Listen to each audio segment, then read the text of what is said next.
بسم اللہ الرحمن الرحیم۔ دینی اور دنیوی مشکلات کے حل کا وظیفہ۔ ایک دفعہ عوف بن مالک اشجعی رضی اللہ عنہ بارگاہ رسالت صلی اللہ علیہ وسلم میں حاضر ہوئے اور عرض کیا، یا رسول اللہ صلی اللہ علیہ وسلم، میرا لڑکا دشمن کی قید میں ہے اور اس کی ماں اس کی جدائی میں سخت بے چین ہے۔ حضور صلی اللہ علیہ وآلہ وسلم، میرے لیے کیا حکم ہے؟ آپ صلی اللہ علیہ وآلہ وسلم نے فرمایا، اللہ سے ڈرو، صبر کا دامن مضبوطی سے پکڑ لو۔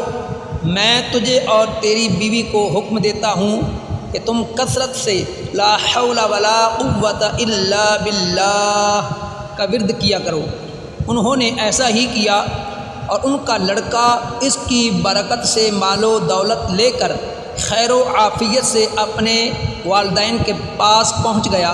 حضرت ابن عباس رضی اللہ تعالی عنہ سے مروی ہے کہ جس سے غم و افکار گھیر لیں اسے چاہیے کہ لا حول ولا قوت الا باللہ بکثرت پڑھیں، یعنی کثرت کے ساتھ پڑھیں۔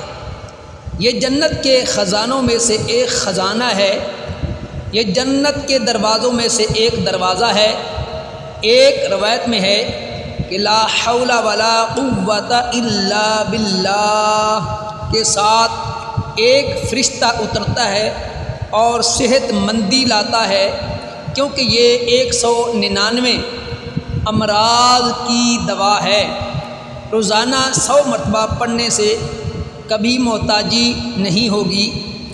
اس کلمہ کے عمل سے بڑھ کر کوئی چیز مددگار نہیں ہے۔